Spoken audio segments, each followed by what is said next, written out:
할렐루야, 성경 통독 238일째입니다. 오늘은 누가복음 17장에서 20장까지 살펴보도록 하겠습니다.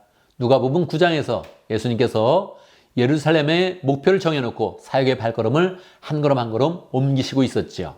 그런데 오늘 19장에서 예수님께서 드디어 예루살렘에 입성을 하십니다. 그래서 19장 이후부터는 예수님의 그런 활동 무대가 예루살렘으로 변화하게 됩니다. 17장에 보면 누가복음에만 기록된 그런 사건이 나타나 있습니다.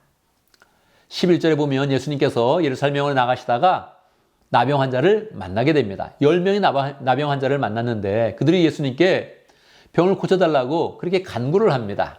그랬을 때 예수님께서는 너희들이 제사장에 가서 내 몸을 보여라 그렇게 말씀을 하시죠. 그들이 예수님의 말씀을 듣고 제사장을 향해서 나가는데 가는 건 도중에 자기 몸이 나병이 없어지고 깨끗이 나은 것을 발견하게 된 것입니다. 얼마나 기뻤겠습니까? 그런데 그 중에 9사람은 다 자기 집으로 기뻐서 가고 한 사람은 예수님께로 돌아왔습니다. 그리고 예수님께 엎드려 절을 하면서 감사의 그런 그 마음을 표하고 하나님께 영광을 돌렸습니다. 이때 예수님께서 묻죠. 내가 고친 사람은 10사람인데 왜 한 사람만 돌아왔느냐? 9사람은 어디 있느냐? 예수님께서 묻습니다. 누가는 이때 정확히 기록하고 있습니다. 이 돌아오는 한 사람이 바로 사마리아 사람이었다. 그렇게 이야기하고 있죠. 그러니까 결국 유대인들은 자꾸 예수님을 배척하거나 완악한 마음을 갖고 사마리아 사람과 이방인들에게 하나님의 은혜가 막 흘러가고 있는 것을 우리에게 보여주고 있는 것입니다. 예수님께서는 그 사마리아 사람에게 이야기했습니다. 일어나서 가거라. 내 믿음이 너를 구원하였다. 우리도 늘 믿음을 가지고 예수님께 나가서 병을 고침받고 예수님의 은혜를 입는 그런 사람이 되어야겠습니다. 18장에 보면 예수님께서 저희들에게 늘 기도하고 낙심하지 말아야 된다 하면서 비유의 그런 그 말씀을 하나 해주셨습니다. 과부와 재판관의 그런 비유인데요. 여러분, 기도를 열심히 하는 그런 것도 우리 가운데 낙심하는 그런 이유가 된다는 것입니다. 왜요?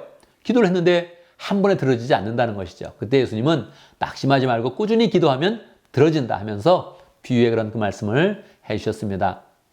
9절에 보면 예수님께서 기도하는 그런 문제에 대해서 한 번 더 비유의 그런 말씀을 해주시는데 바리새인과 세리의 그런 비유입니다.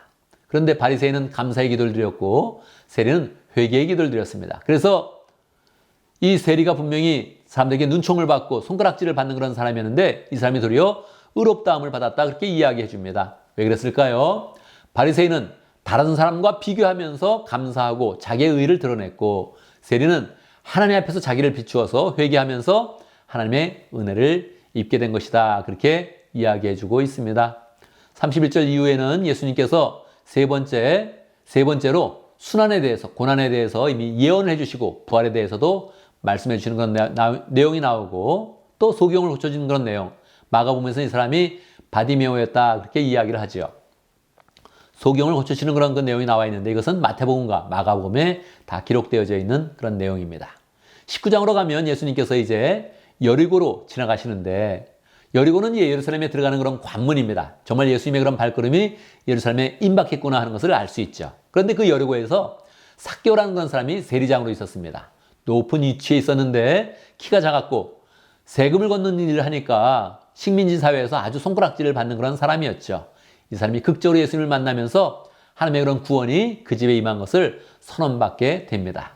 이때도 또 누가는 어려움에 처한 그런 사람, 손가락질을 받는 그런 사람에 대해서 관심을 가지면서 하나님의 구원이 삭개오의 그런 집에 임했던 것을 보여주고 있는 것입니다. 이 사건을 마치 실제적인 그런 사건인데 비유를 이야기하듯이 머릿속에 우리의 그런 이미지가 잘 그려지도록 그렇게 멋진 필치로 이 삭개오의 그런 사건을 이야기해주고 있습니다.